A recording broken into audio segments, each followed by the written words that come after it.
พื่อเป็นการคุ้มครองติดตามกฎกาการเคลื่อนไหวเวียกงานปกป้องผู้สมใสเฮ็ดให้เวียกงานดังกล่าวมีความเข้มแข็งรับประกันผลประโยชน์ความปลอดภัยของผู้สมใสผู้บริโภคและผู้จำหน่ายหลีกเลี่ยงสินค้านำเข้าที่บ่ถูกต้องทั้งเป็นการสุกอยู่ส่งเสริมให้ผู้ประกอบการจำหน่ายสินค้าได้มาตรฐานถูกต้องสอดคล้องกับระบบกฎหมายเน้นใส่เฮ็ดให้สังคมมีความสงบซื้อขายอย่างมีความยุติธรรมและเป็นระเบียบเรียบร้อย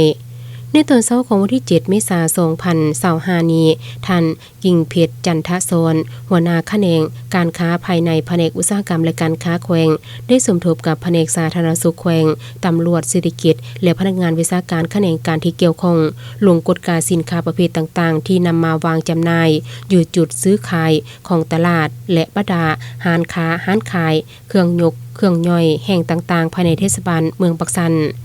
การลงติดตามกฎการสินค้าในครั้งนี้ก็เพื่อเป็นการกฎการสอกหาสินค้าหมดอายุเสื่อมคุณภาพสินค้าลักลอบนำเข้าบ่ถูกต้องตลอดฮอดการซอกหาสารพิษตกค้างเกินค่ามาตรฐานที่เจือปนอยู่ในอาหารแช่แข็งและอื่นๆ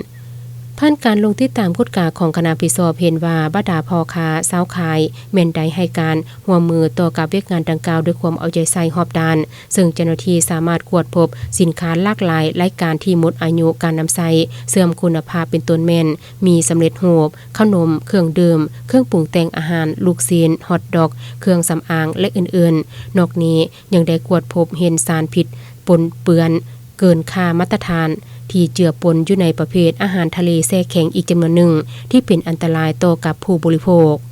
ภายหลังที่เจ้าหน้าที่กวดพบเห็นสินค้าจำนวนดังกล่าวที่นำมาวางจำหน่ายบ่ถูกต้องตามระเบียบการก็ได้มีการตักเตือนสร้างบทบันทึกต่อกับผู้ละเมิดพร้อมนั้นยังได้เก็บถอนคืนสินค้าจำนวนดังกล่าวจากผู้ประกอบการเพื่อนำไปทำลายตามขั้นตอนต่อไปตามระเบียบกฎหมายที่วางไว้ข้าพเจ้าต่างหน้าทางทีมงานเนาะปกป้องผู้สมใสเนาะของแฝงเนาะอิงใส่ทิศชี้นำของแฝงอิงใส่แผนกวดกาสินค้าเพื่อปกป้องผู้สมใสเนาะของพวกเขาอิงใส่กฎหมายเลขที่02ลงวันที่10มิถุนายน2010นั้นอิงใส่แจ้งการของกระทรวงอุตสาหกรรมการค้าเลขที่0309เนาะลงวันที่19เมษายน2025นี้ทางสันมาฮอนมื้อนี้พวกเราทีมงานปกป้องผู้สมใสเนาะจึงได้ลงมา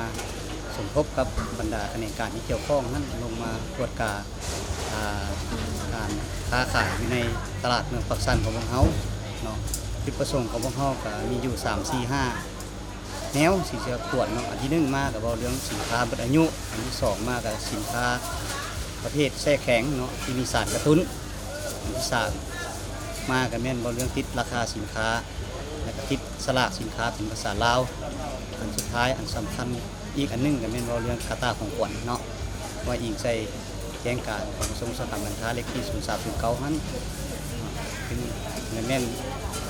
กาตาของขวัญทุกกาตาต้องมีรายละเอียดเนาะรายการอยู่ในกาตาหั่นเนาะเขียนเป็นภาษาลาววันเดือนปีหมดอายุแล้วก็เขียนชื่อห้านเบอร์โทรให้ละเอียดสันพวกเราเพื่อเป็นการปกป้องผู้สมใสให้ผู้สมใสได้สมใสราคาให้มันถึงกับยุติธรรมหั่นเนาะพวกเราจึงได้นำพากันลงมาตรวจกาเบิ่งเนาะในมื้อนี้